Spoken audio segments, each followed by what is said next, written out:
Welcome to the Winged Wheel Podcast. Here to talk all things hockey are your hosts, Brad Crisco, Ryan Hanna, and Evan Lobsinger.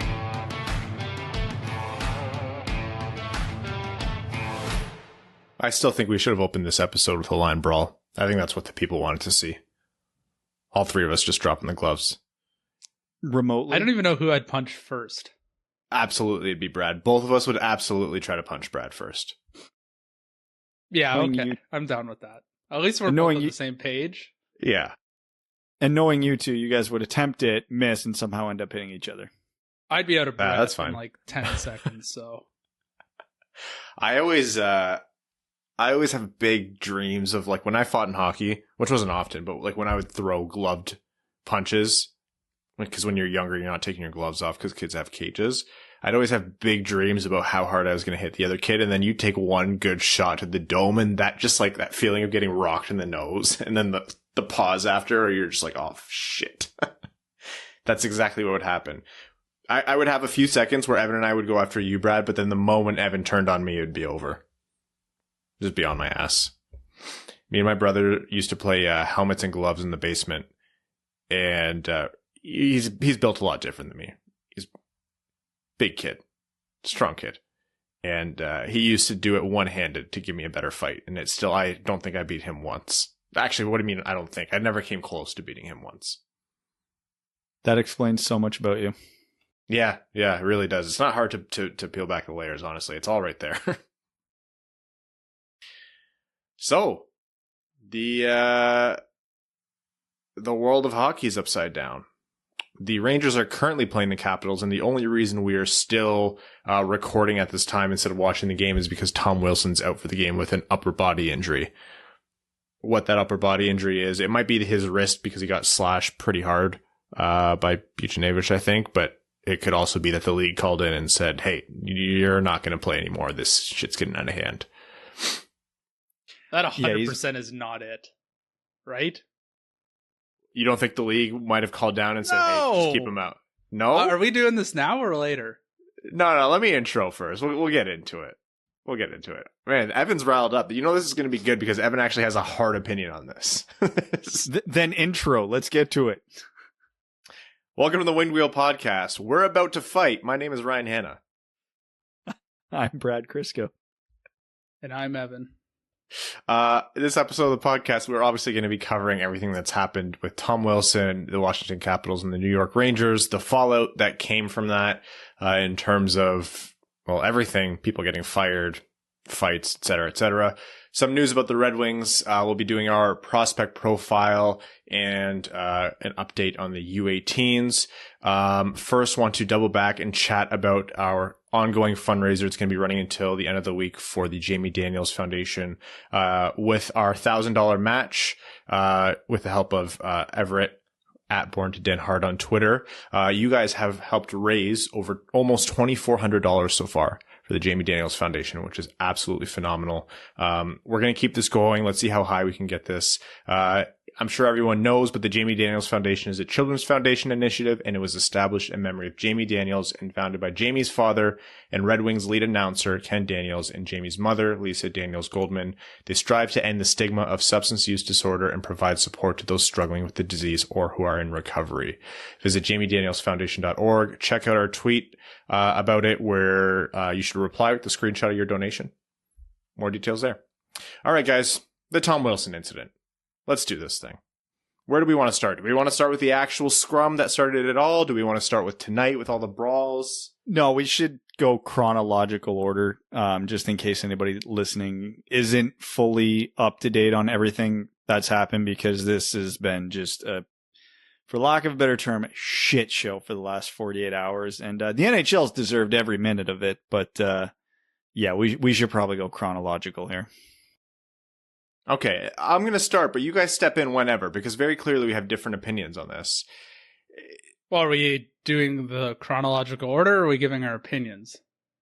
A little bit of both. Why not? It's a podcast. There's no rules. Police aren't here. Well, Brad's a cop, but he has no power here. Rangers versus Capitals. There's a scrum at the net. Buchnevich is on the ice, face down, essentially. Tom Wilson falls down with him with his stick across kind of the back of his neck / head, pushing down on him. I don't have the clip in front of me, but as far as I remember, he punched him in the head while he was down there after leaning on the back of his neck with his stick. He did. Buchnevich was pinned underneath, and his arm was pinned at his side. Buchnevich really didn't have a way of protecting himself, and that's when Wilson decided to feed him a punch to the side of the head. Details are fuzzy here for me. There's a scrum. Everyone's kind of going at it. Wilson is pulled away and then gets knocked down, gets up and punches someone else who's down. Not anywhere bad. I think he punched him in the hip or something, which is when Artemi Panarin jumps on him from behind, grabs him to pull him off. They scrum. Scrum is a word. Wilson has completely lost it at this point. He pulls Panarin down, and if you look at the replays, he actually pulled him down by his hair. His glove had a fistful of Panarin's hair. At least that's what I saw of it. Pulled him down by his hair, slammed him down by his head on the ice. I want to say threw a punch. It wasn't like he was a clean punch to Panarin's face or head, but he did throw a glove punch to him, and then it was just a big scrum. The refs got in there, blah, blah, blah. I thought that whole thing in its totality was worthy of a suspension. Outside of the fact that was Tom Wilson. Yeah. Adding that's Tom Wilson, I don't see how that wasn't automatically just a game for the league to step in and say, hey, Tom, piss off. We just suspended you for some dumb shit. Stop doing this. Yeah, and we can't ignore the fact that it was Tom Wilson, and he's been suspended so many times before. And the one thing, and arguably the most important part of this when factoring about whether it should have been a suspension or not, I don't even know if you pointed it out. When Wilson grabbed Panarin by the back of his hair and threw him to the ice, Panarin didn't have a helmet on.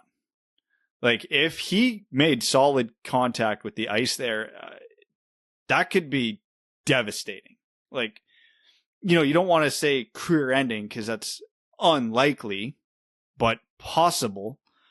The NHL comes down hard on slewfoots, and players are wearing helmets when that happens. This was more violent and without a helmet. The stuff with Buchnevich, it was dirty. Don't get me wrong, it wasn't not dirty. You smash a guy's head into the ice and then feed him a cheap shot while he's pinned. That's dirty as hell. We see that happen a lot during the season, or some very similar things that don't get suspended. So could I have justified a suspension for Wilson for what he did to Buchnevich because it's Wilson? Yeah. On its own, was that worthy of a suspension? No, probably not. It's everything with Panarin that gets me. Because Panarin, he didn't want to fight Wilson, and Wilson knew this.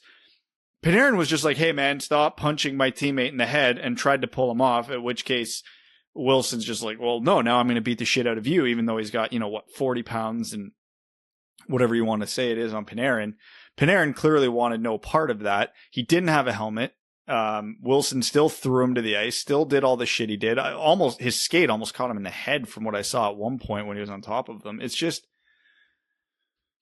it's garbage. And on its own, if you isolate any one of these incidents, are they worth a 2, 3, 4, 5 game suspension? No, probably not.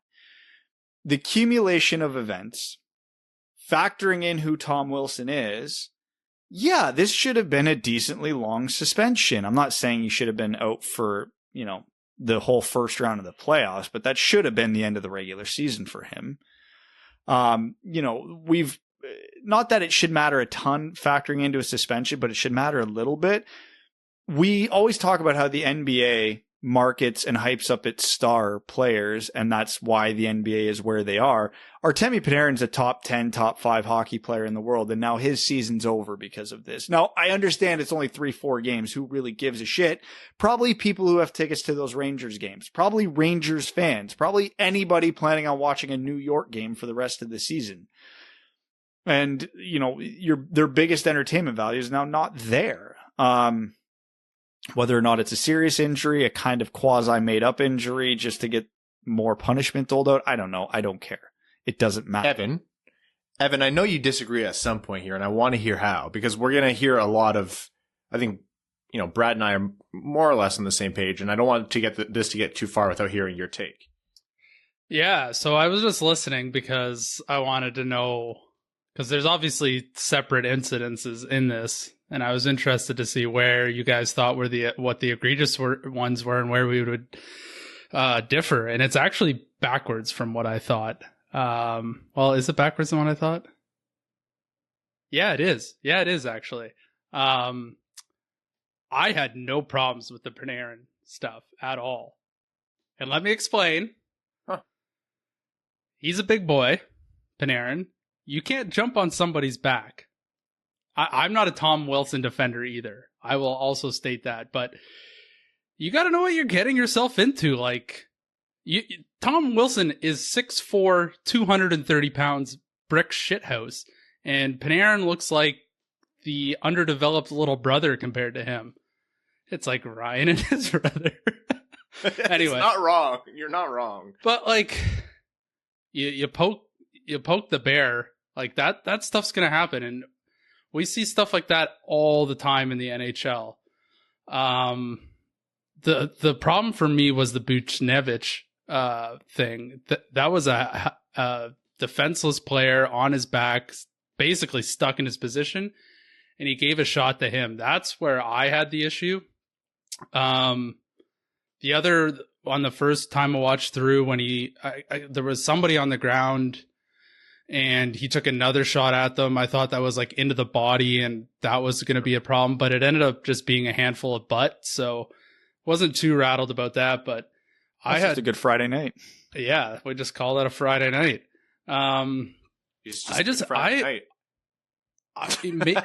Yeah. I don't know. Maybe it's because I didn't watch it before I went on the internet, which is probably an issue. And they made it sound like he pulled a switchblade out of his pants and shanked 3 players and he was going to the electric chair. Like, maybe that's why I feel the way I do, is because the internet obviously made it sound way worse than what people perceived it was. But when I watched it, I didn't even think of the Panarin thing at first. I was like, oh yeah, he just took a shot at a guy who's laying on the ground. And then everybody was freaking out about the Panarin thing, and I honestly don't see much to it. It's a big boy league. You're a big boy. Like, you can't, like, I don't know. I'm sorry. You guys know me. I love the WWE stuff. I love the game within the game, and I love the self-policing in the NHL. And I think that's what makes hockey unique.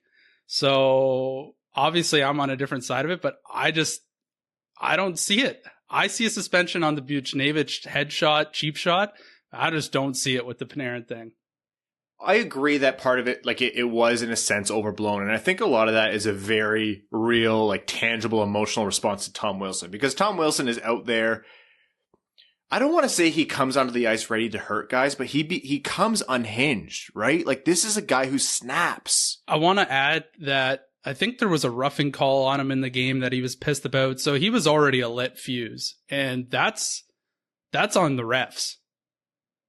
Yeah, like, yeah. They are the first line of defense to the players, right? Like, they kind of let this guy run amok, and he does this stuff. Like, this was a burning stick of dynamite, and it blew up.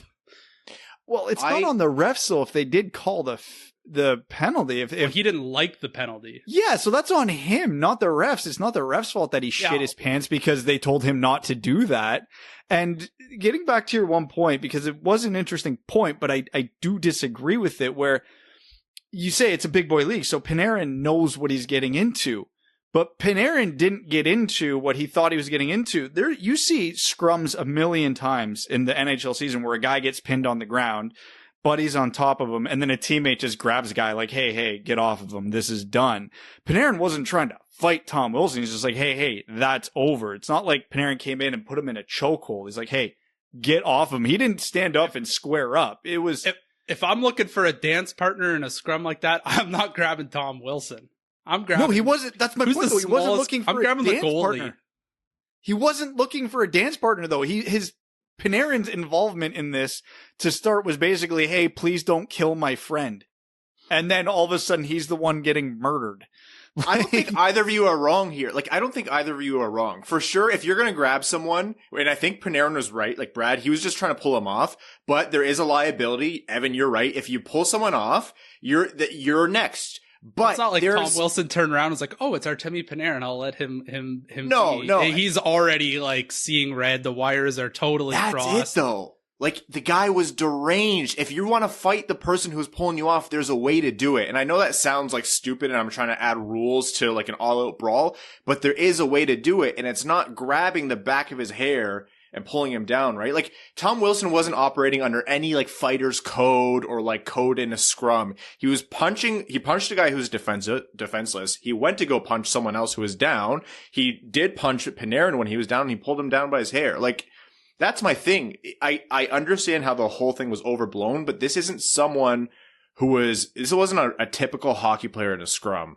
That's where people lose me when they're like, this happens all the time. I think he genuinely has anger issues and he's going to hurt someone one day. Like, you know what? If you look at it from the whole, I would have no problem with the suspension because it was a guy who was unhinged and he needs the NHL to give him a timeout. To give him a little bit of a pee-pee whack, but like breaking that's what it it's called down in the into rule book, actually. Yeah, breaking it down play by like instance by instance. That's just kind of how I've felt about it. Yeah, but you nailed the exact point. Like, again, as I mentioned earlier, if you break down each individual action that happened, none of them were super egregious. Slamming Panarin to the ice without a helmet, yeah, that by itself to me was the one that's suspendable play on its own in a vacuum. And even that's not a long suspension.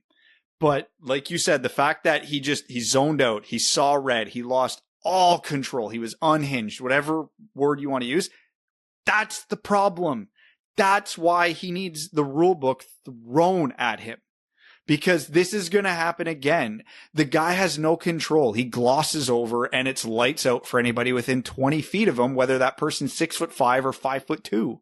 And you can't have that again, because I'm fine. You want to have fighting in hockey. I'm not anti-fighting. You want to have scrums. You want to have this self-policing. Fine. That is all fine to an extent, of course.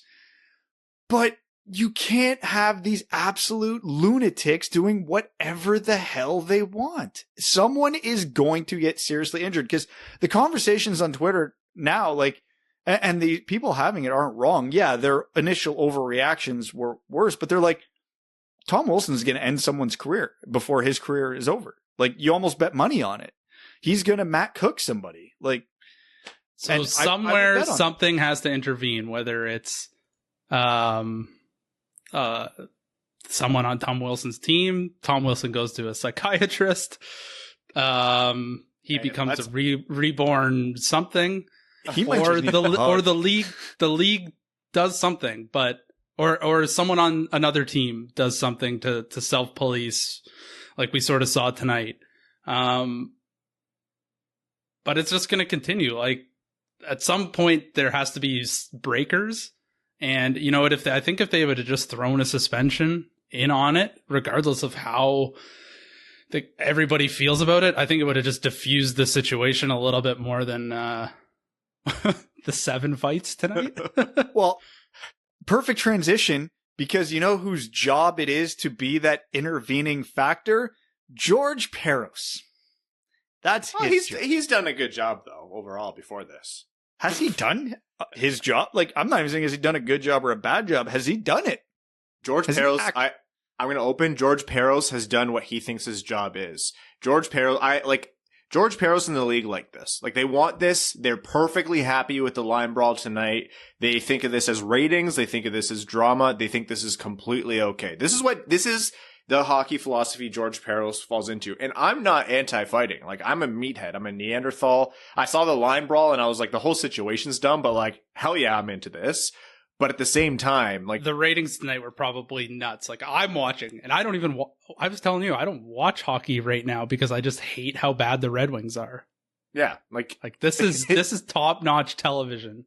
Oh man, and can I just say I'm so happy. I hope this is the last time we hear Pierre on a game. It's just mind-numbing stuff. Man, he's got his hands down both sides of the pants. Jeez. Like, oh my god, he was Whose water are you carrying, dude? So brutal. The Rangers put out a statement, and I want to hear your takes on it. They put out a statement specifically calling out the fitness of George Parros to execute the duties of Director of Department of Player Safety. I think it's also worth noting that Colin Campbell has a lot to say there too. He oversees that, and by all rights, he has a lot of control in that department. It's not like Parros has full autonomy. The Rangers put out that statement. I personally loved it. Like, if you're going to make the decision to not suspend him, even just for a game, like Evan said, it didn't have to be much, just enough to diffuse it where you don't get what you got tonight. That's the most valuable team in the league. They really affect the way things go in terms of the league's business.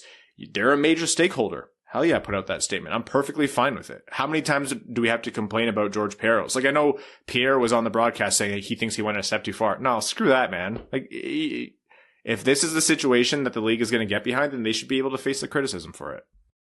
Yeah, all bets are off when stuff like this happens. Because, again, if this was a one-off bad decision for George Parros, is anybody really that upset? Are the Rangers releasing that statement? No, it's because it's been a consistent cycle of absolute incompetence in the job. A former NHL enforcer being the head of Department of Player Safety alone is comical. And we've got exactly what we thought we would get when an enforcer went into that role. Put Paul Kariya in that role. Put Mark Savard in that role. Put the guys who have been on the other end of those instances in the seat of this role, and you will see things change. But the statement, love it. Love it. Do you know, I hate James Dolan as an owner. Like, he's terrible person. We're going to get into that for another reason shortly. But you know what? You know who read that statement? Every player on the New York Rangers. Do you know who loved that statement?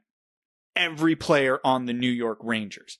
They are like, yeah, drag him. Screw that guy. Like, they got carte blanche to pull all the shit they did all the shit they pulled tonight, honestly, and the owner's probably loving it. Of course, if someone is bad at their job and they're going to let your team get injured because of it and because they're shitty at their job, yeah, call them out. One, like Evan mentioned earlier, and Ryan, you did too, this is entertainment. Hell yeah.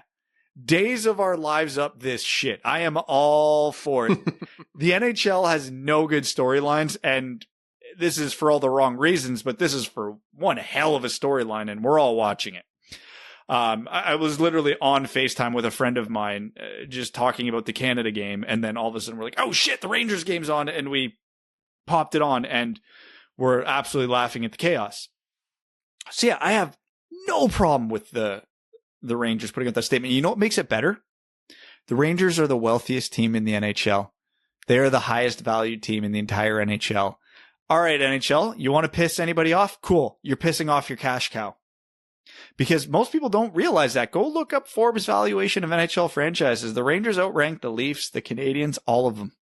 So this is their biggest cash cow who's now pissed at them. Gary Bettman can't be loving that. The thing I liked the most about the statement was the NHL is such a league where they air their dirty laundry behind closed doors, and they always come out with such vanilla and just like awful statements on literally everything that never has a strong conviction to it. This one, my mouth was wide open. Yeah, this was like, this is the harshest statement I've seen out of the NHL in a long time.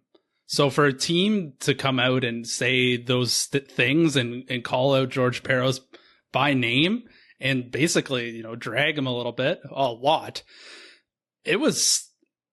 I honestly don't remember the last time I've heard something that strong from an organization in the NHL. It was refreshing. It was honestly, yeah. More of that. I'm totally good with that. Like, it's entertaining. they get something off their chest, and, maybe it brings more light to changeable situations, like having George Parros as is he the head of the Department of Player Safety? Is that what his job title is? Whatever it is, yeah. Yeah, if I can comment on him in that role, at the start of it, I'm completely okay with someone like him getting that job and having that position, because, if he interviews well and he says the right things, he deserves to have that job. I think he fought Colton Orr once and got his skull cracked open on the ice, so he knows what it's like to be injured. But once you get your job and you start and you have a bad track record, and you don't perform your duties up to what's expected of you, that's when things change. And I would say the suspensions have been inconsistent and confusing at the best of times, or non-existent. So yeah, maybe this off season, or however when they replace those levels of employees, is time to review it. That might be something worth discussing, but yeah, I don't know. The whole situation is just absolute madness. I think even if you don't think what Tom Wilson did was that bad, or you fall more on Evan's side of the argument where, at best maybe a suspension just to cool things down, but altogether, you can see why Tom Wilson did what he did. I still don't see how anyone could complain about that statement. If you like what Tom Wilson did, then you have to think that the Rangers were well within their rights. And yeah, you're right, Brad. The league completely hates it, because the league likes to have full control. They like to have an iron fist over these. They're like the PGA. The PGA is the same way. They make sure their brand is squeaky clean at all times. And when anything comes out like this, it is a bombshell.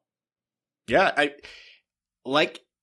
Anywhere, like any part of life, if you're going to try to elicit 100% control, fine. Better not fuck up. Absolutely. Then you're going to hear about it. Exactly. And Evan's right. The NHL likes their squeaky clean reputation.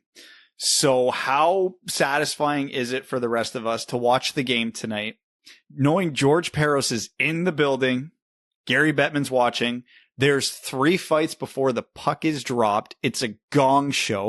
100 minutes of penalties just in the first period. Buchnevich cross-checks Mantha in the face in the second period. So imagine Buchnevich gets suspended and Tom Wilson doesn't. He will. I'll put money right now he's going to get suspended. Oh, of course. That'd be the most NHL bullshit ever.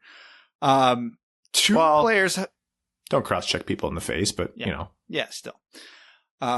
2 people are out of the game with injuries, one of them being Tom Wilson. How legitimate that injury is, who knows? We don't know yet, but he's not coming back tonight. And we can say how big of a piece of human garbage Tom Wilson is all you want. You can be pro-Wilson, anti-Wilson, it doesn't matter. He plays on the Capitals' first line, and he is now not playing in this game because of this crap. Now, if he got suspended, would he be playing in this game? No. But would his next game be in question? No. You know when he's coming back. Nobody knows the severity of this injury now, and if it's anything severe, that takes him out of any playoff games. Cool. Now the NHL Department of Player Safety screwed the Rangers and the Capitals.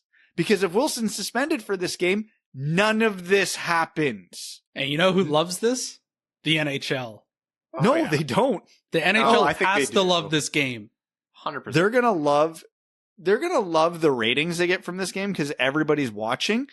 But fighting's going down in the NHL. This is not the norm. This is not what they advertise. If the NHL wanted this, they would make shit like this happen more often. And they could.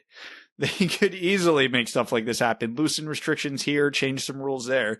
But they don't, because they don't want this. The NHL is getting embarrassed tonight, and they deserve it.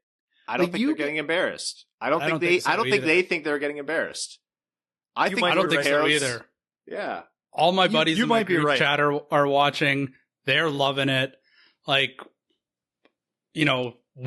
us as podcast hosts, we love like the high skill games, like the Toronto Oiler games. But the average person wants to just see entertainment, and they don't care what form it comes in. I think this would be for a whole nother topic, off-season episode. I think this would be an actually interesting generational debate. I think this is like quote unquote a boomer game. But if you got like the younger generation watching this, they'd prefer the Leafs versus the Lightning type of games. I think my age was sort of the last of like, I hate to say like the millennial group is sort of the last age of the staged fighting in junior hockey. Cause I'm not too sure where that really tapered off. Probably, you know, maybe 5 years after I stopped playing. But yeah, maybe this is just how I grew up, you know, this is what I know. But I love it. But I also like the high skill games too, but I don't know. I don't know what else to say. I think that, oh, that came early. I think there's something to be said for appreciating both. Like when all three of those fights started at puck drop, I was like, this is simultaneously like a gong show. Like this is objectively stupid, but I was entertained. I'm like, you know what? If I'm a Rangers fan, I'm loving this because if the league's not going to do something about it, then this is what's going to happen. My only gripe with the Rangers is that they stopped at any point.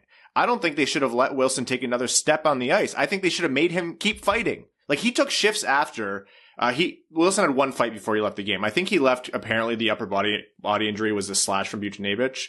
I think they should have fought him every second. And is that ridiculous? Sure. I'm not going to argue that, but one, it sends the message. Two, it sends a message to the league that this is insane and we have no problem with stepping into this newfound, like out of boundaries that you said is totally fine. If you're okay with it, then let's keep doing it.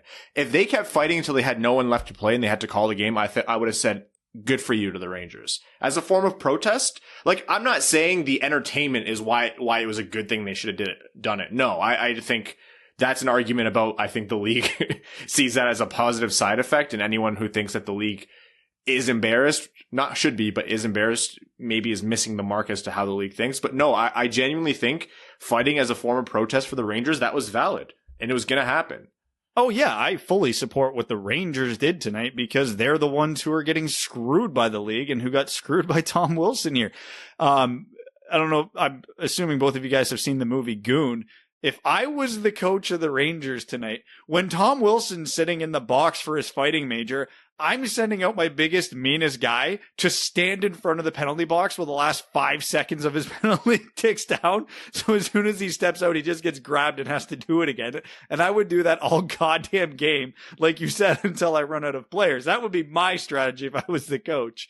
But I've never wished that fighting majors ended not on a whistle before tonight. I wish that it ended. I know. Yeah.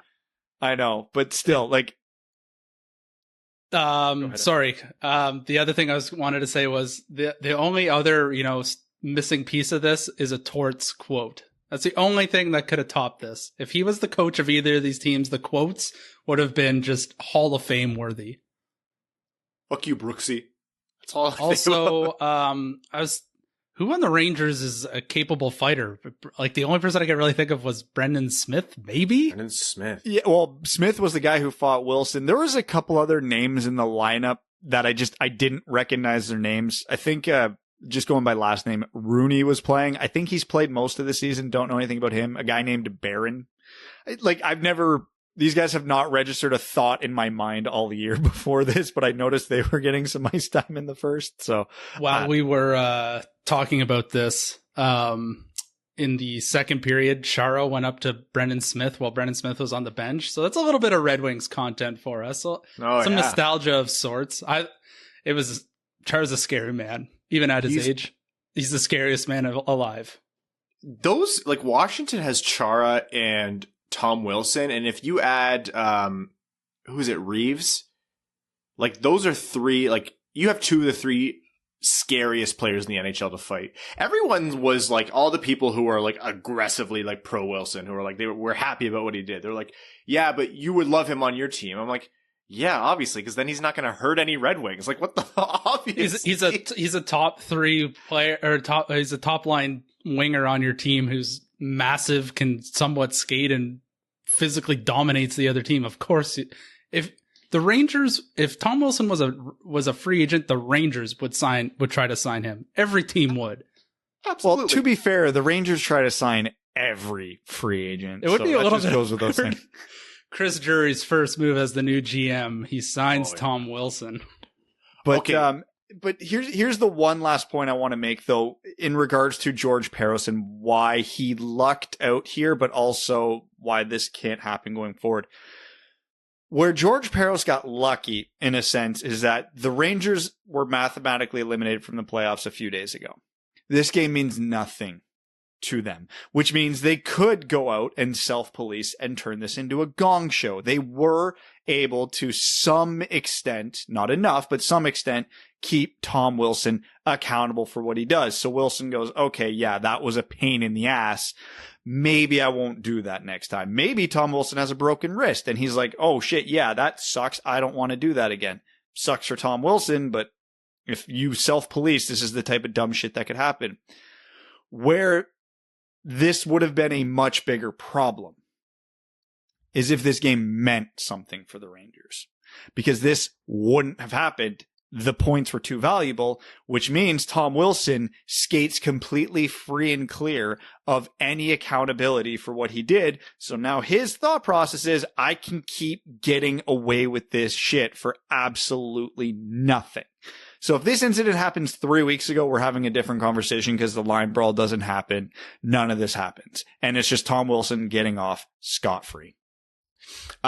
Something that Evan referenced just earlier was that there's 2 firings today for the Rangers. This came after the statement.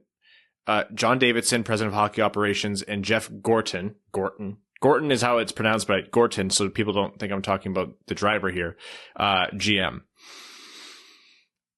Which was a shock, and it came out immediately after that they were apparently trying to distance themselves from the statement. So obviously this statement came directly from Dolan, the owner, who has a notorious reputation as an owner, as someone who gets too hands-on and is a little bit impulsive. But I mean, I still agree with what he did with the statement. I digress. That was a massive shock. Say what you want about Gorton. I know he's made a lot of good moves. I know he's made some questionable signings.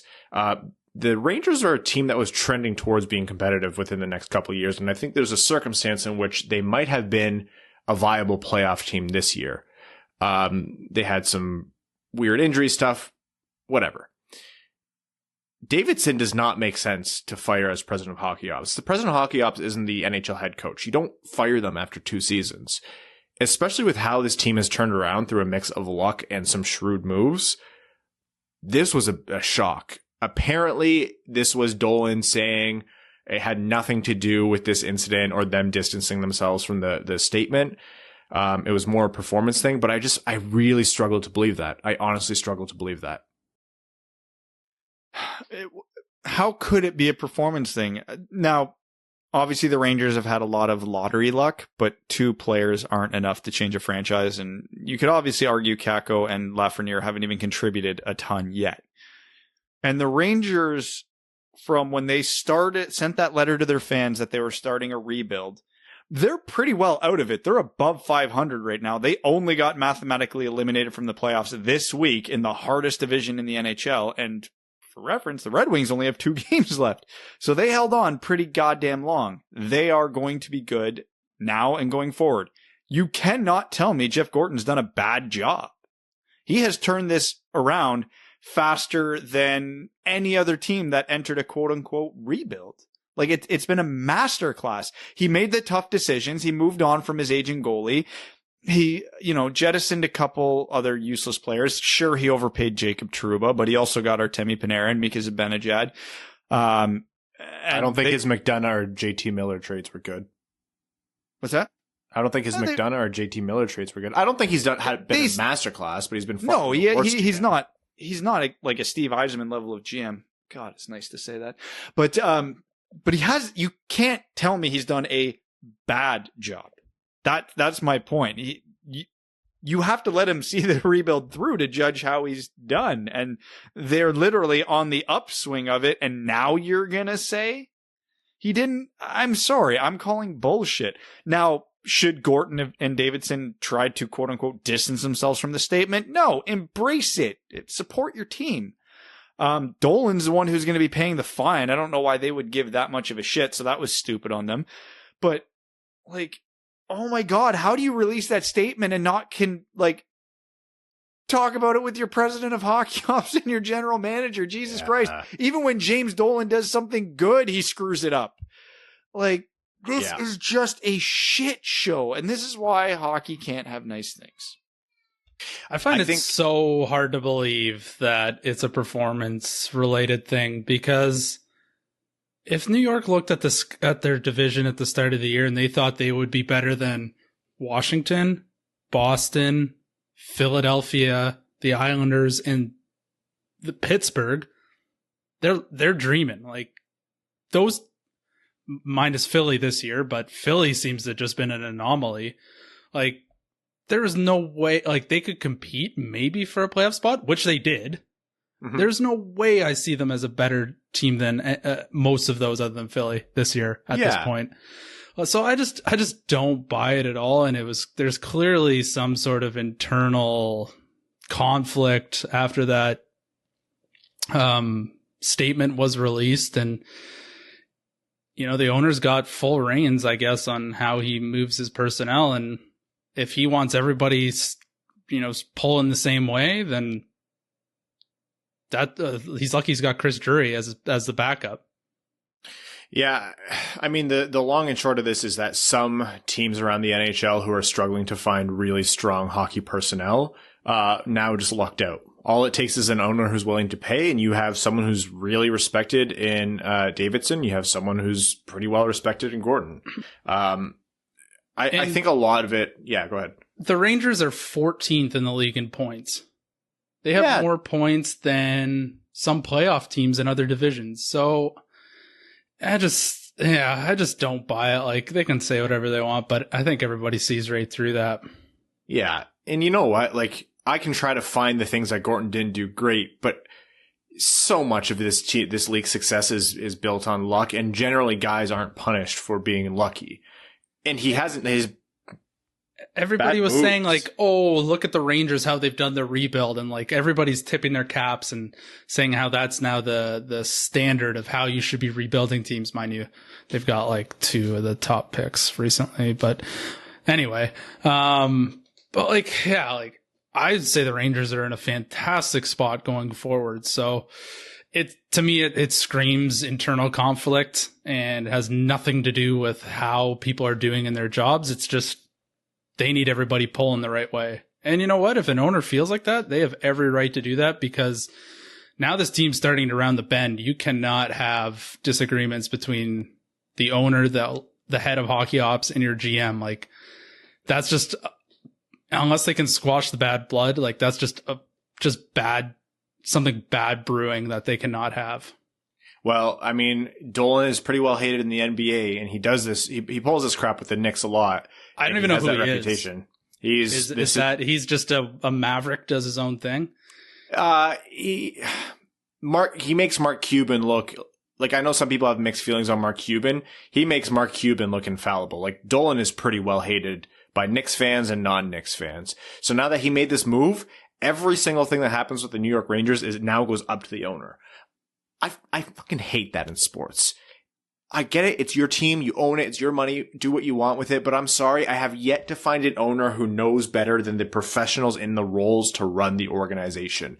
You have no idea how long it takes to rebuild. You clearly have no grasp on the way things work. Like, yes, I agree that the statement was good, but like Brad said, fill in the people who matter, the decision makers. And if you want to overrule them and say, hey guys, I know you have this opinion and this doesn't mesh with the old boys club, but I'm putting this out there and I need you on board and that's what I pay you for. Like, I'm pulling that card right now. You have to do that.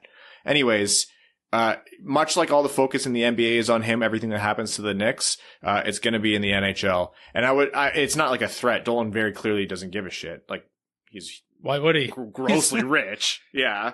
And he knows those teams will forever have infinite bankroll because of where they are in the city that they're based in. So, anyways, he'll sleep okay at night, I think. So that's our opening segment on the Wilson Rangers show.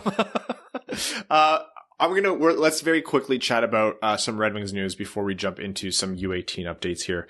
Hronek, Zadina, and Vrana all going to play for the Czech Republic. The checkmates, as Ken Daniels would call them, are going to play for the Czech Republic in the World. So that was some expected but nice news. So we get to continue to watch them even after these next 2 games. And it'd be cool to see them further develop their chemistry as well. Maybe they'll be allowed to play on the same line with that team. Honestly, just play Hronik as a forward on that team. Not that I think might as well. Who cares? Yeah, but just for fun. Tyler Bertuzzi had back surgery. So just this past week, I believe. So really strange injury situation. Very much reads like they were hoping they didn't have to have surgery, or it got worse when they weren't expecting it to. I mean, the guy played a game, 2 periods of a game before or after he got hurt. So this didn't go to plan, but he's expected to be back for the start of next season, which is good. Yeah, the timing of it was weird because he got injured in January, but he just had his surgery in, what is it now, May? That feels odd. And they announced that he was going to be out for the season a while ago, so that wasn't new news either. So, yeah, I can't fully wrap my head around why now. It was a hospital for special surgery, so it must have been something tricky or something that they weren't completely certain about. And, that makes sense. Back surgeries are tough. Like, Red Wings fans don't have to be told how debilitating back injuries are. Like, that's what took down Henrik Zetterberg way early. So if they wanted to avoid a pretty intensive, rough surgery that's going to be hard to recover from, I don't blame them for trying to. That has a real impact on his career trajectory. Could have been a lot of, seeking out second opinions as well, which is very typical in the back surgery world. I got a buddy who's had a back surgery, and he got a ton of second, triple, quadruple opinions on what he had to get done. And, I play golf 4 times a week, so I know what it's like to have a bad back. Yeah. And you carry this podcast too. Like, that's a lot of weight.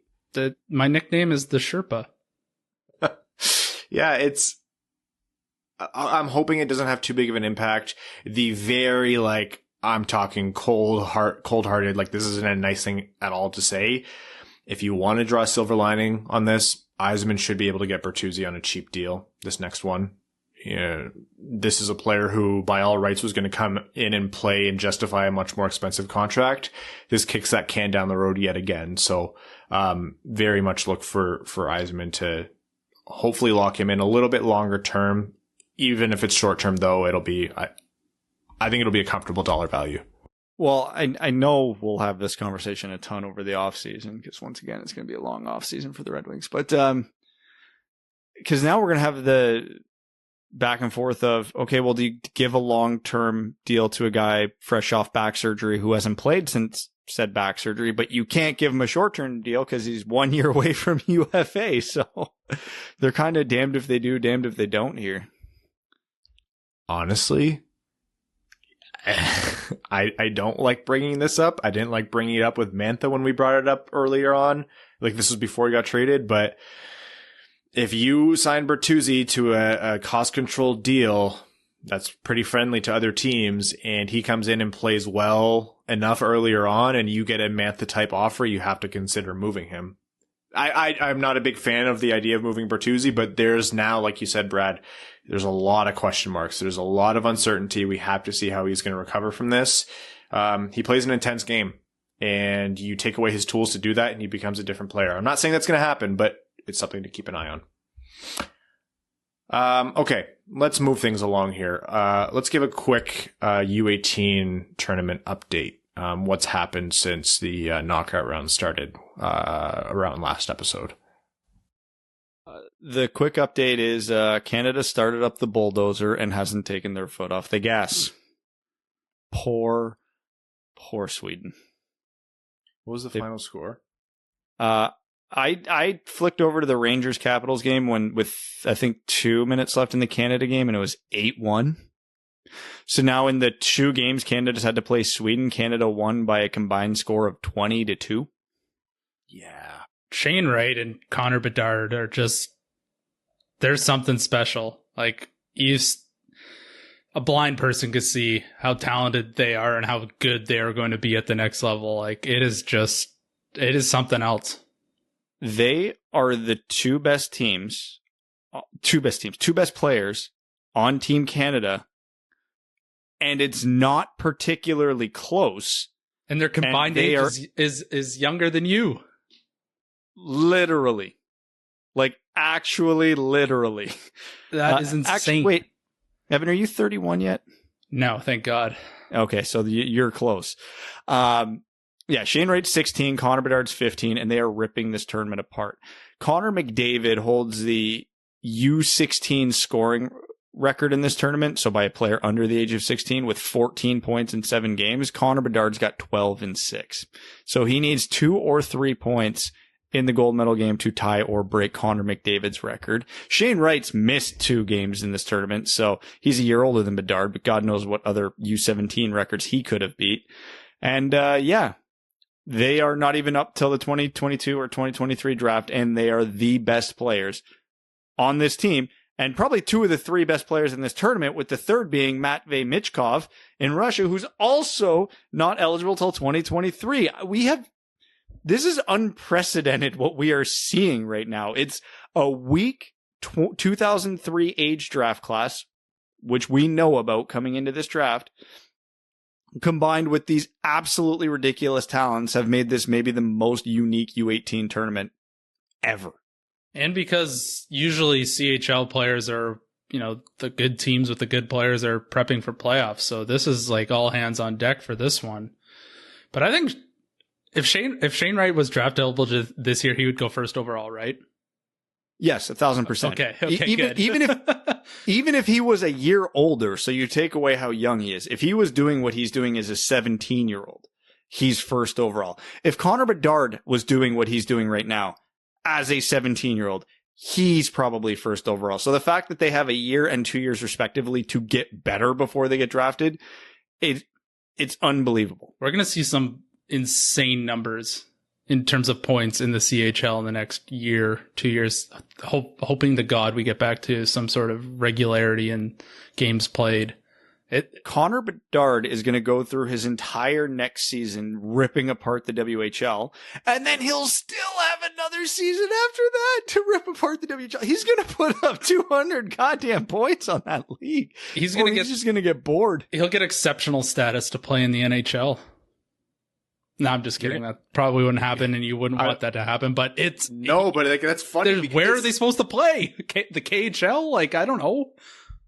They might, maybe by the time he's there, they'll have reworked the CHL NHL agreement.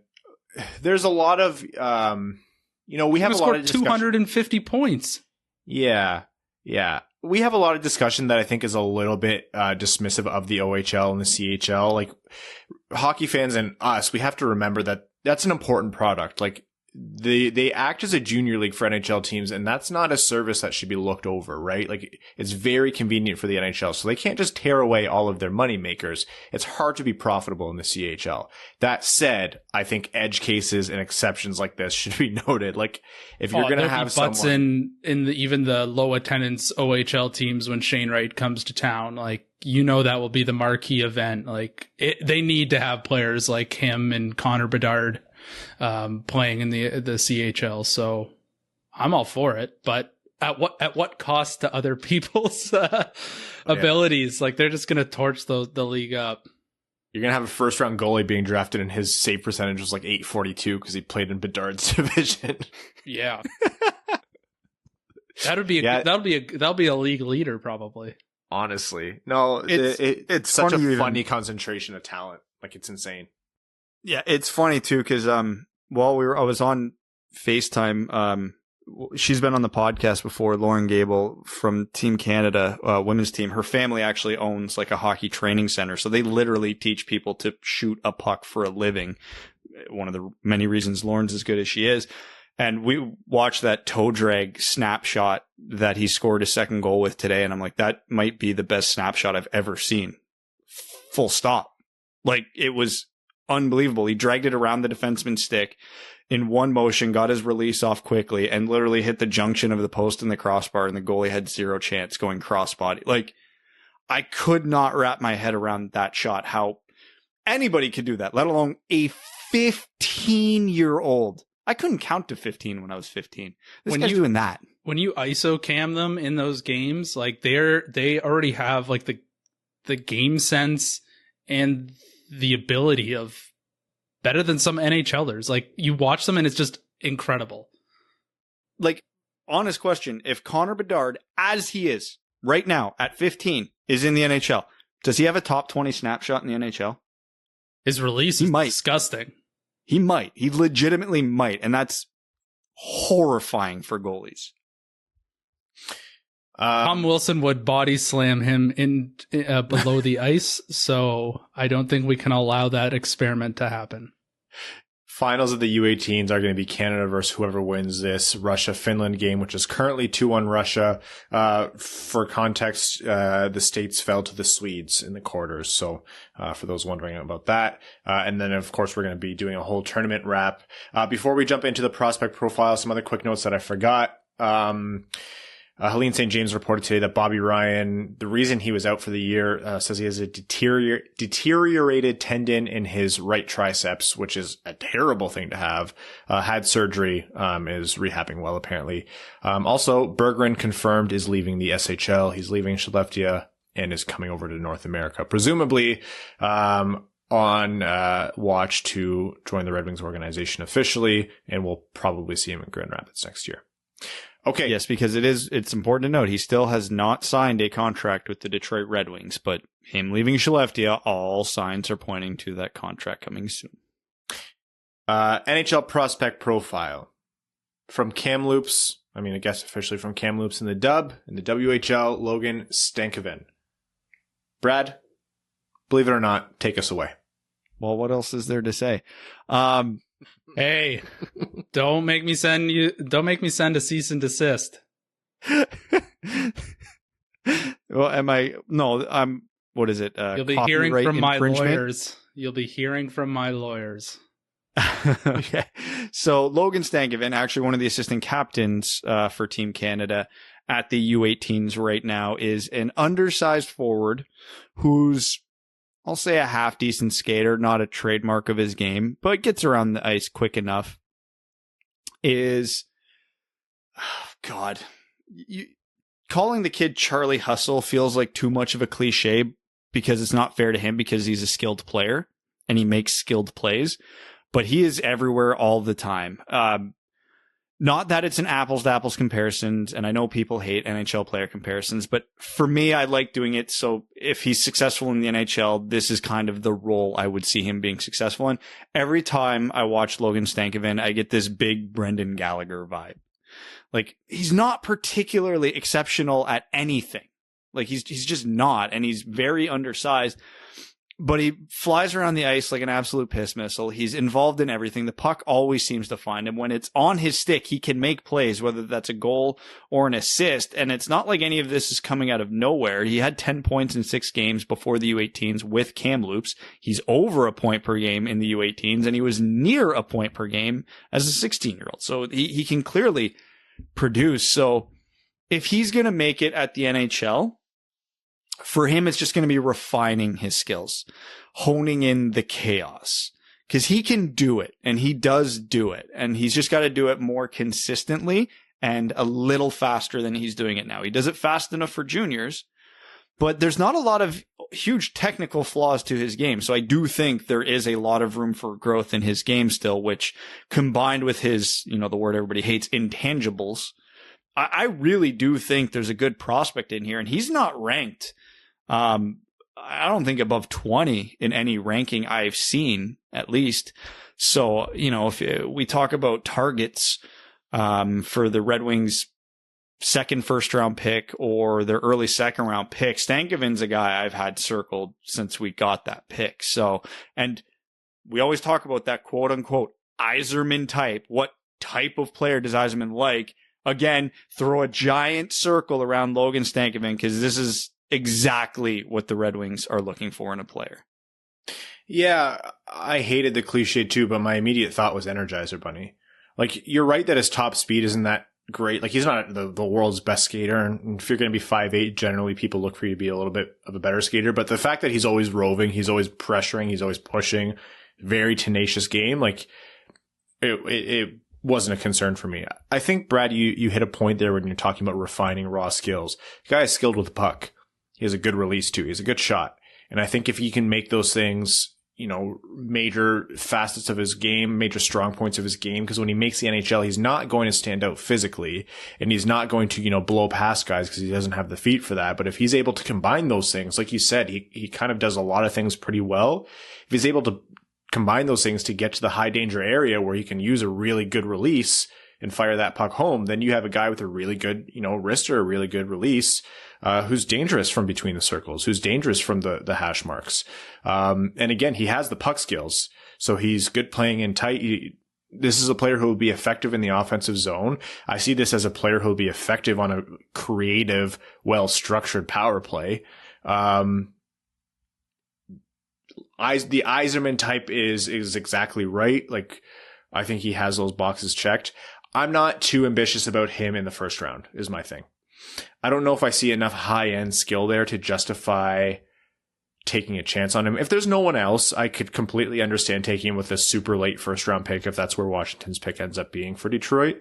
But I would push more for maybe a second-round look at him as of right now. That said, I do agree that he's increased his draft stock. So... Any other year would I take Stankoven in the late first round? No, probably not. But again, it's a weak draft. But when I was actually diving into Stankoven and where I was putting him in my rankings, that was literally the moment I realized how much I hate this draft outside of the top 12. It is not good. I don't have any comfortable projections beyond the top 8 to 12 players in this draft, and it is a giant crapshoot from there. So, yeah, this is a draft where I don't think it's the worst idea in the world to put maybe a little more emphasis on the intangibles, just because you're not getting any sure bets outside of the top 10 this year. Trade back. That's what I'm saying. Jump in, Evan. We know what's coming. Well, what else is there left to say? We need to get an air horn. We need to get an air horn. No, I think I agree with both of you guys in most regards. Like, his shot is insane. Like, he has a pro level shot, a high tier pro level shot, and he's got ridiculously quick feet. So obviously that means he's got good acceleration, a good escapability, good one-on-one. My only real issue is taking someone who's, 5'9" on a good day? 5'8"? Yeah. Is taking someone that short with with a first round pick. You're 11 inches taller than Brad only. Yeah. Yeah. If you're part of the band that took the ring into Mordor. Anyways. There's tons of shorter guys in the NHL. Like, there's Alex DeBrincat, there's, Brad Marchand, there's Jonathan Marchessault. Those guys are all around the 5'8" to 5'10" mark, but none of them were first round picks. Mind you, that all depends on the draft that they're in, et cetera, et cetera. And every situation's completely different, but, I guess it's really feeling what the other talent in that proximity is at that part of the draft. If there's really nothing you're liking and you want the little engine that could, then by all means go for him. I would not be upset if the Red Wings picked him at all. I really like it. And, the Red Wings would love to have a Brendan Gallagher on their team. Someone who can provide some points, play up and down the lineup, as a lunch pail type of guy, clocks in at 9, clocks out at 5. I think the Red Wings fans would love a guy like this. Yeah, almost the same vibe you get from Tyler Bertuzzi. Not the same player, not the same skill set, obviously not the same size, but yeah, heart and soul guy who puts it out there. But sell a lot of jerseys, I think, if he made the NHL at some point. Good unique hockey name too. Logan Stankoven, that's an early look at his prospect profile. Might be someone that we revisit as well. It's been a full day of yelling about Tom Wilson. So let's move on to overtime here. And overtime is sponsored today by the FanDuel Sportsbook, who we are pumped to partner with because they give us fans what we really need right now because there's a lack of it in hockey today. More excitement. More on that to come. Let's do our FanDuel Sportsbook betting segment where we make our picks and you decide whether you want to agree or disagree with us to make your money. Some betting lines to look at. I had a friend reach out to me today, said, what should I do for New York, Washington? I said, stay the hell away from that game because everyone or would want to bet on is going to be in the box. Let's go with Rangers at Boston. Rangers are obviously the underdog here, plus 172. I don't think you take this Rangers team for the rest of their season, albeit, 1 or 2 games. I think you take Boston with the underdog money there. I think the emotional tank is empty for the Rangers at this point. I think they're just going to play these last few games out, hope for the best, and see on the first tee. So I'm taking, you said it was Boston? It doesn't even matter. Yeah. I'm taking the other team. And they're going to be doing it all on an emotionally empty tank without their best player. So yeah, Boston for sure. Mind you, this is the time of year where teams who is Boston? No, Boston's not solidly in third place. Teams typically, do the old load management. But I would still take Boston. Yeah. Another one where you would capitalize on some poor circumstances for a team. You have Vancouver visiting Edmonton, plus 220 underdogs. I think you take Edmonton at the minus 270 favorites. If you want the safe money, it's not a huge payout, but you have Connor McDavid shooting for 100 points in 56 games. This is a team that's trying to get in gear for the playoffs. And you have Vancouver, who's playing an average of like 3 games a night right now to try to close out their season. I think that's where you take Edmonton here. Over under is set at 6.5. So if you want to come in the under, sure. But, I think it's pure betting line here. I'm confident going with Edmonton there. McDavid might hit the over himself. So for whatever that's worth. And there's anybody who can just do what they want out there other than Tom Wilson. It's Connor McDavid. And if Connor McDavid needs 5 points to hit 100, he's getting 6. My God. So take Edmonton. Absolutely nuts. Chicago, who, at one point was the team who might come in and make the playoffs unexpectedly, who's fallen off now. Heavy underdogs, plus 265. They're visiting Carolina, one of the best teams, if not the best team in the NHL, who is the minus 320 favorite. Do you even touch that? Is that even worth your time? No, that's a Chicago bet, or don't bother. Hockey's too random to jump on the favorite there for that much risk with that little payout. That's a YOLO Chicago bet for me all day.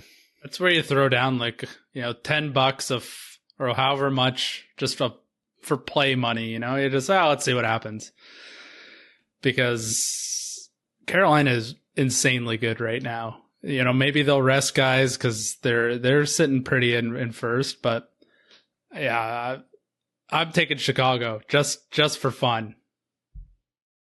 Okay, maybe the last one we look at here. The Devils visiting the Islanders. The Devils are the plus 225 underdogs and the Islanders minus 275 favorites. It's the end of season, right? So a lot of these, you have really good team versus really bad team. One of these has to be an upset. If it's not Chicago, maybe you take the Devils here. I don't know. My general rule of betting is I always take the Islanders in the under, so I'm going to stick with it. Yes. This is the Islanders are an auto under for me. But both of those teams have been, I don't know what their difficulty of schedule has been, but they're both very similar records in the past 10. So, they're, who's right behind them in the Islanders in the standings? The Rangers, and the Rangers are mathematically eliminated. This might be the perfect game for the Islanders to rest up and get ready for Pittsburgh. So they might rest some guys. I would be going with the Devils here. I'm going to go with the Devils too. Brad yellowed on the Blackhawks. I'll yellow on the Devils, but I'll also take the under. It's set at 5.5. Oh, it's 100% the under. I thought it would be like 3.5. No. The under is the favorite two of the two, but it's the Devils. It's the Devils who aren't going to score a lot, and it's the Islanders who aren't going to let a lot in. So I'll take the under there. Okay, FanDuel Sportsbook. they're letting you place your first bet risk-free up to $1,000. Download the FanDuel Sportsbook app to take advantage of that offer, and be sure to sign up with promo code WWP so they know the Winged Wheel podcast sent you. Again, that's FanDuel Sportsbook, promo code WWP. You must be 21 and older and present in New Jersey, Pennsylvania, Illinois, West Virginia, Indiana, Colorado, Iowa, Tennessee, Virginia, or Michigan. First online real money wager only. Site credit is non-withdrawable and expires in 14 days. Restrictions apply. See sportsbook.fanduel.com for details. If you have a gambling problem, call 1-800-522-4700 in Colorado, 1-800-BETS-OFF in Iowa, 1-800-9-WITH-IT in Indiana, 1-800-GAMBLER in New Jersey, Pennsylvania, Illinois, or Virginia, Tennessee Redline 1-800-889-9789, 1-800-GAMBLER.net in West Virginia, or call 1-800-270-7117 in Michigan. FanDuel Sportsbook, promo code WWP. All right, let's jump into overtime here to wrap up this episode of the Winged Wheel podcast. Midweek episode. Hey, guys, last episode of the regular season. And funny enough, the Red Wings had like 7 days off, so we had barely any Red Wings to talk about. Game update here. Yeah. TJ Oshie's crying on the bench. He completed the hat trick. First game back after his father passed away. Yeah. What a game. Sad. Insane. Okay. Some Patreon comments. Ruthless and Toothless says, I'm not a believer of buying into the hype of any player or players, taking a more logical approach to the development of the player over the course of a career. If they succeed, fantastic. If they don't, we're no worse for wear. However, I predict the next time the Wings win the Stanley Cup, Seider will be wearing the C and not Larkin. Maybe obvious for some, but for me, it's a massive departure, especially because I'm a huge Larkin fan. I think down the road, he'll be a remarkable trade piece to get this team over the top. Side note, I watched Darren McCarty break down the 97 March 26 brawl on Woodward Sports. Had a smile on my face the entire video. Cody Stark says, my buddy coached against Chase Bradley's Sioux City team in the USHL, said he completely controlled the game and was the best player on the ice. Something to look forward to. I've been hearing a little bit more about Chase Bradley, so that's interesting. He's got potential outlook as a fourth liner with a touch of offensive upside. Antonio Gracias says, aside from criminal charges or something extreme like that, what do you think it'll take to see someone actually banned from the NHL? I'm not saying Wilson should or shouldn't be, but when do you think a player's rap sheet will eventually lead to an outright ban? What would be the straw breaking the camel's back for some sort of act so egregious it warrants a lifetime ban? If George Parros is still in charge, not possible.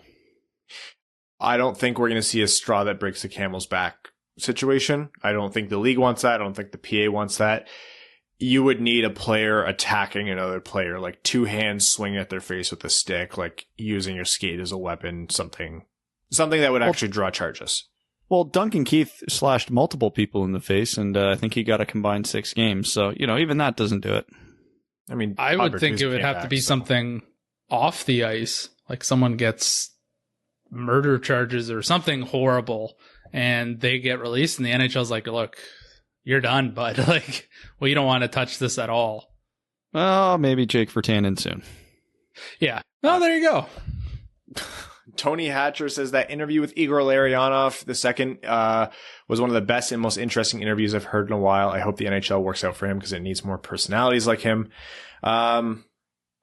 Obviously, we covered the Rangers statement, but he's hoping to see more of that as the NHL Department of Player Safety will inevitably drop the ball again. Do you think the increased spotlight from team statements will have any impact?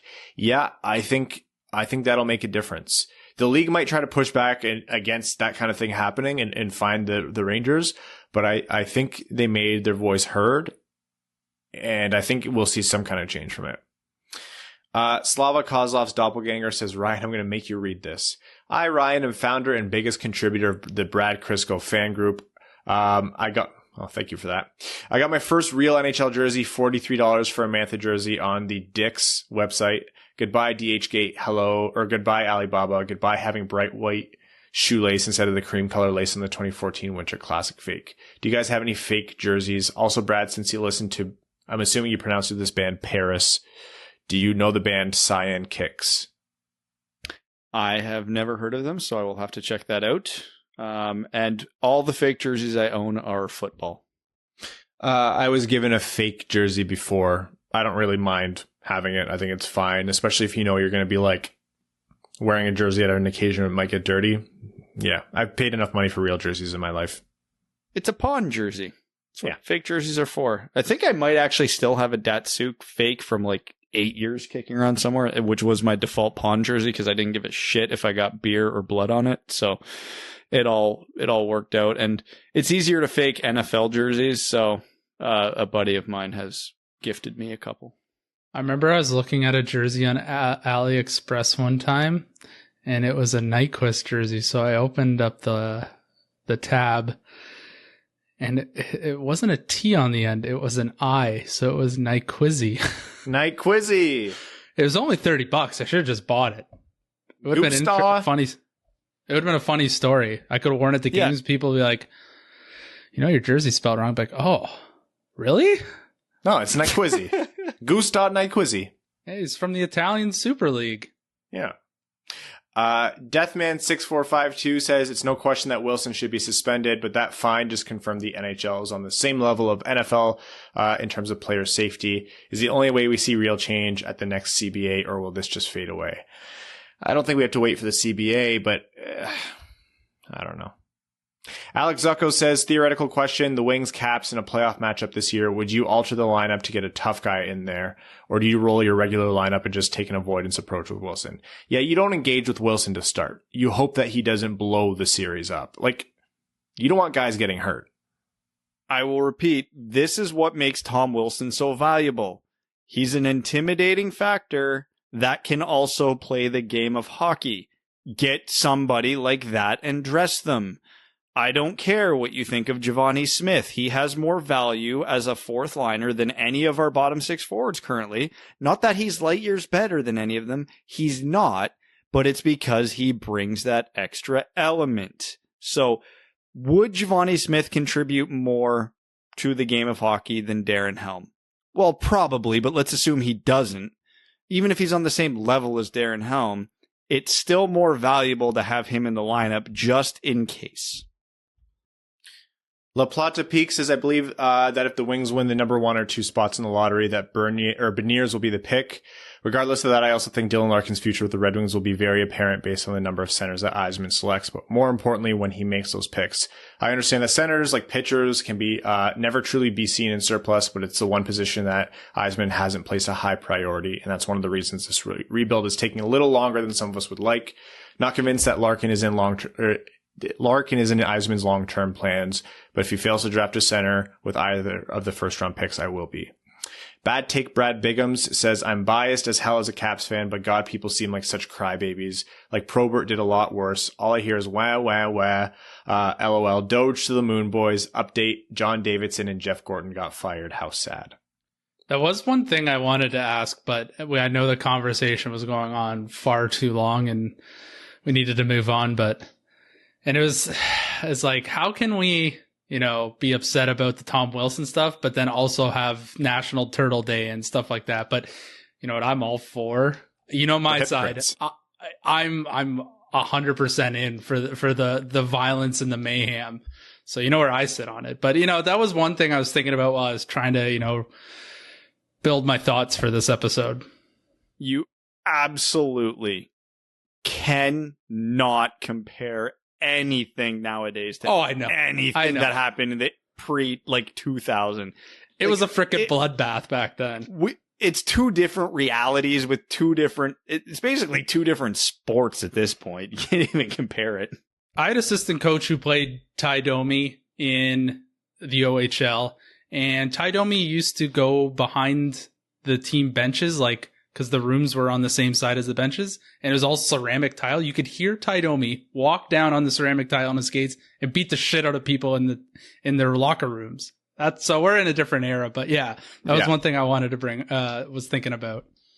Matt McKay says, hey, Winged Podcast, hope you're all doing well. If the Wings were to win the draft lottery this year, would you weaponize that pick and trade it for a 2022 or 2023 first, or would you take your chances? Thanks for all you do, Matt. Unless that's a first plus a lot, I'm taking the chance to draft first overall this year. Yeah, absolutely. And who are the teams that are going to be willing to trade a 2022 first? The teams that aren't going to be picking anywhere near number 1. If Buffalo comes up, hey, we'll give you a 2022 first for this one. You consider it, because that could be Shane Wright. But the only teams that are going to offer you that are going to be like the Islanders and Tampa, who cares? No, I would make the pick. Third man in says, up until recently, many would have taken Cholowski or Hronek over Chychrun straight up, but let alone both plus moving the Datsu contract. This season, that's no longer straightforward. Which is more of a factor here? Is Arizona better at developing D than Detroit, or are defensemen that hard to project? I will say Chychrun was supposed to be good from the start, so it's not exactly a surprise. Chychrun was a top 10 pick that somehow fell to 16. That being said, I've said numerous times before and will continue to say Dennis Cholowski is the perfect case study in how to not handle a prospect. Sam W says, can you break down in one Mike Milbury rant all the reasons the Wilson incident was different than what transpired with McCarty Lemieux in 97? Maybe we should do that next episode or in a future episode, because that's probably worthy of a conversation. Jamie Hackman says, hey boys, what do you think about Hronek's development, and do you think he has a future with Detroit as a top 4D? He is an RFA this year. It'll be interesting to see what type of deal he gets. Yeah, he's still good. We've obviously very much cooled on him as a power play quarterback and a top 2 option, but he's still good. I will say, I think his next season needs to be much better. Otherwise, I will be very concerned. Matt S says, hello, Dub crew. Keep up the good work. It's just a matter of time before Wilson ends a career. Good player, but I'm starting to put him in the Rafi Torres, Matt Cook, Chris Simon type player. And the sad part is it's not the 80s or 90s where there's a Probert McCarty, Rob Ray, Ty Domi, Kosher, etc. on the team protecting players from, protecting the stars from cheap shots. If the NHL doesn't fix their response to events like this, players like Wilson will keep getting away with it. On a lighter note, I enjoyed your interview with Larry Onoff, was entertained the whole time. I would love to hear him back on the pod soon. Who would your dream interview be for the podcast? It's Steve Yzerman with no coach speak or with no GM speak. Like Steve Yzerman, open flow of information. Or Steve Yzerman with true serum injected and hooked up to a lie detector. If we could travel back in time, I would love to have had Gordy on the show. Of course. I'll also go with Steve Ott. Yeah, you're right. Yeah, it would be great. You could have done it, man. Let's not rehash painful memories. Mike Seward says, hey guys, keep up the great content. Who do you guys think will have the better NHL career when it's all done? Wright, Bedard, or Michkov? That is so hard. Everyone's drafted to Detroit. I agree. I think that's the best technical analysis. I'm going to go Shane Wright just because he's going to be there first. Coin flip between all three. Gun to my head right now, Bedard. The way the world's going, Shane Wright might be the only one who gets an NHL season end. Michael Lang, happy birthday. Says, my dudes, the last day of my 20s, so naturally I would be spending it listening to 3 Canadian dudes talk about my favorite bad hockey team. Question is, what are your opinions on Richard Panik now that we've seen him in the lineup for a couple weeks? Hated when I heard he was part of the deal because I always thought of him as a dirty player. But after watching him on the wings, I kind of feel meh about him. Doesn't really seem like he gives a shit one way or the other. Love the pod. Meh is how I feel. Detroit got a good asset for taking him on. He's fine. He's fine. He's good enough to play in a bottom 6. He is not an all-effort type of player. Meh. He's fine. Brett Johnson says, hey, you're all doing awesome as usual. I'm curious to know why Bettman hasn't stepped in and done something about the Department of Player Safety. Oh, Bettman is very much on the same side of all of this. He agrees with their decisions, and if he didn't, he would have made it known. Andrew Bohan says, hello, my lovely Dub boys. Would anyone other than Washington fans miss Wilson if he was just Infinity Glove snapped out of existence? Hope he has a wonderful time in the second game against the Rangers. Expecting everyone will be stoked to see him on the ice with Panarin out. Yeah. We all know how that transpired. Key piece in the Kako trade, Adam Ernie Stan Club says, I know we give NBC a hard time for their awful broadcast, but it was nice to see them looking out for their announcers and helping them find jobs for next season as the front office of the New York Rangers. The only question I have is if Pierre gets to take on the role of GM or if Milbury will show him the ropes for a few years before moving up to president. Can't wait to see the Washington fans regretting the Mantha trade after he inevitably breaks his hand in a fight. I mean, he dropped his glove after he got cross-checked in the face. He was ready to fight Buchnevich after he got cross-checked, and I don't blame him. Anthony Manthony says, what's bacon like in Canada? Is it ham? If so, what's your ham like? We have Canadian bacon in the States, but it's just ham. Please elaborate. we have regular bacon, but we also have like pea meal bacon, which I think is sorely underrated. I like both of them. I don't know if you guys call pea meal bacon ham, but you should try it. Isn't that what they call Canadian bacon? Yeah, I guess that's Canadian bacon, and it's not quite ham. It's better than ham. Evan's bingo card says the Wings should sign Taylor Hall for the next 2 weeks to find a way to bring Jeff Gorton into the fold, so that way they can win the next 2 lotteries and get Wright and Bedard. Now you're thinking. Now you're talking. Hire him as a special advisor. Icebox Polka says, based on the defensive prowess of the Wings and the apparent defensive ineptitude of the teams in the North, where do the Wings play or finish if they played in the North? Dead last. Similar to the Central. They might, I don't know. The North has too much firepower. The North just has too much firepower. I don't think the Red Wings defense holds up to that. No, and the Red Wings offense would not be able to keep up in the all-out offense division, honestly.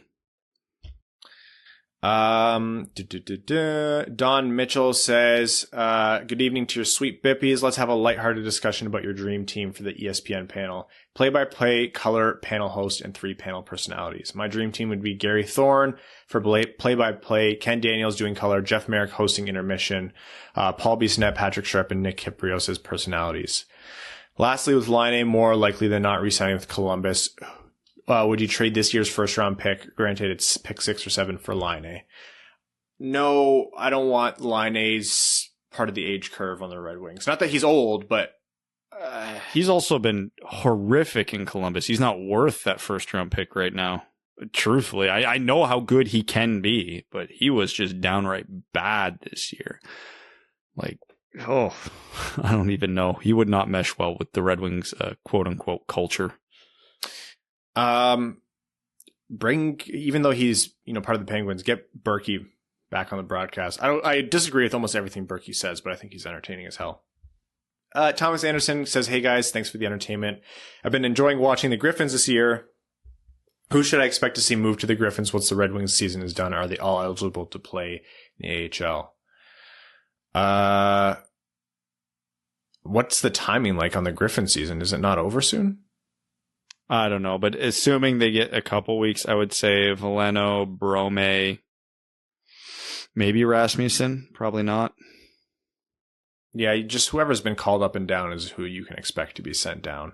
The season's also been a sprint and guys are banged up, so I wouldn't be surprised if they don't try to do too much there.